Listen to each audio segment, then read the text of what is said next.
Praise be Jesus and Mary. This is David Rodriguez reporting for the Fatima Center from Rome on the 2019 Pan-Amazonian Synod. Today the bishops began to discuss in small groups. They'll continue in an afternoon session and continue tomorrow as well. Now I have to tell you, in the briefing, I was somewhat dismayed. It was difficult being there, in particular because the words that were echoing in my mind are some that I pray every day with my family at the end of our rosary. We once again renew our baptismal promises by rejecting Satan and his lies and deceits and pomps and works. And we renounce the world and all its vanities and false maxims.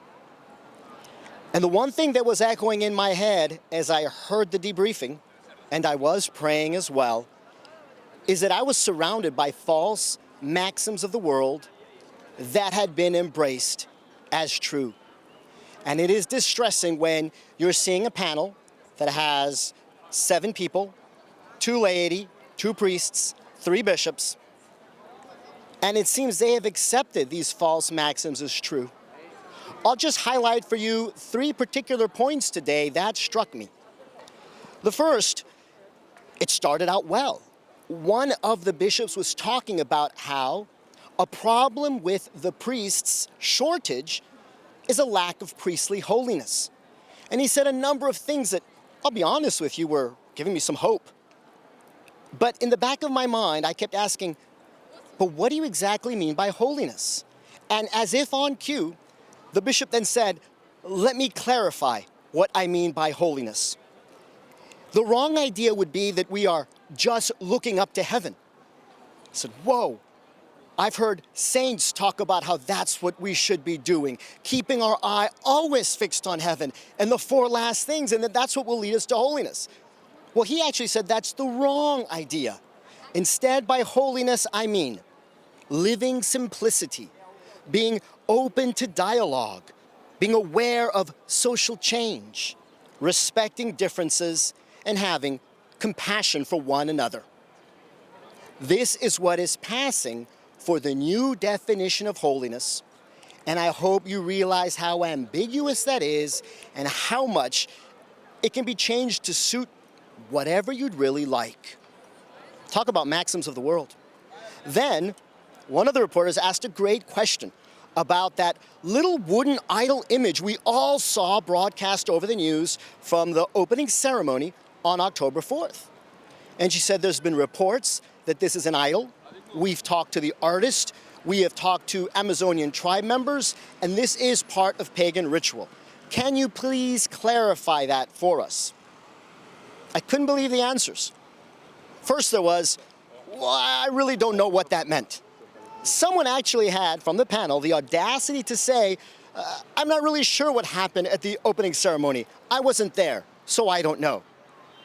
Well, none of us were there either, but we all saw it broadcast live all over the world. Eventually, they came up with a very generic answer saying, oh, it's just a naked woman who is bringing forth a child. She's pregnant, and therefore she just represents life. Don't read anything into this, nothing about paganism, nothing about idolatry. It would almost be as if you were trying to ascribe meaning to a tree. And it really struck me when they said that, because I thought, yes, and have not all pagan cultures ascribed sacredness to trees? Is that not why St. Boniface had to fell down the oak of Thor in his conversion of the Saxon barbarians of Germany? How many times have Greek pagan myths and everyone else thought that these spirits imbue trees?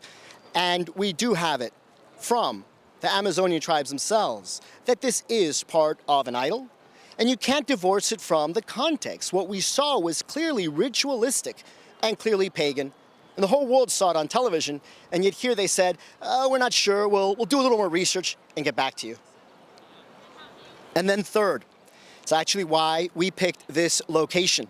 We're standing at a church which is taken care of by the Carmelite order on la Via de la Conciliazione. Right up, we see St. Peter's Basilica to my right. Well, we talked about women in this briefing, and the comment was made that we who know the church know that the presence of women is essential. Okay, sounds fine, no problem there. We all recognize that. Women are essential. I'm married, I have 6 children. None of that would be possible without my wife. So we're not really saying anything here. But then they went on to say that the diaconate is being discussed because of this essential role of women, and that they do foresee a church where new paths are being opened. Someone actually asked them a question.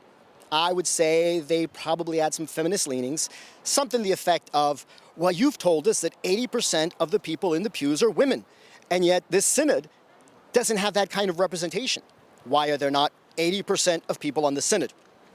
And again, I would have thought a very simple answer would have been, well, a synod is a consultative body of bishops, and women can't receive holy orders. Easy answer, right?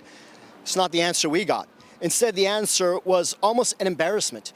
Well, you know, we're learning, and we're learning right now, and we're going to change. We're open to new paths. We're listening. We do foresee a church where this will be changing, and more avenues will be opened up for the role of women, clearly indicating that the diaconate is forthcoming. Then they quickly said, that's not our decision. We're merely consultative. It'll be up to the Pope. But things are being put into action. Just this morning, we were here in this very church. And what did we see? But an elderly Dominican priest walking side by side to a woman who was dressed as a priest in clerical garb and also some Amazonian hat or paraphernalia. And she was blessing people like a priest. We did talk to her, and we found out that she is ordained in the Anglican order. But without talking to her, you would never have known that. You'd have simply seen a woman in a Catholic church walking side by side with a Catholic priest and administering blessings the way a priest does. My dear friends, we need much prayer and penance. We need to consecrate ourselves to the Immaculate Heart. Follow that first Saturday devotion. It's imperative. Pray your rosaries and pray them devotedly, because the times do seem to be getting darker here from Rome. Join me as we continue these daily updates, reporting on the 2019 Pan-Amazonian Synod. Our Lady of Fatima, pray for us.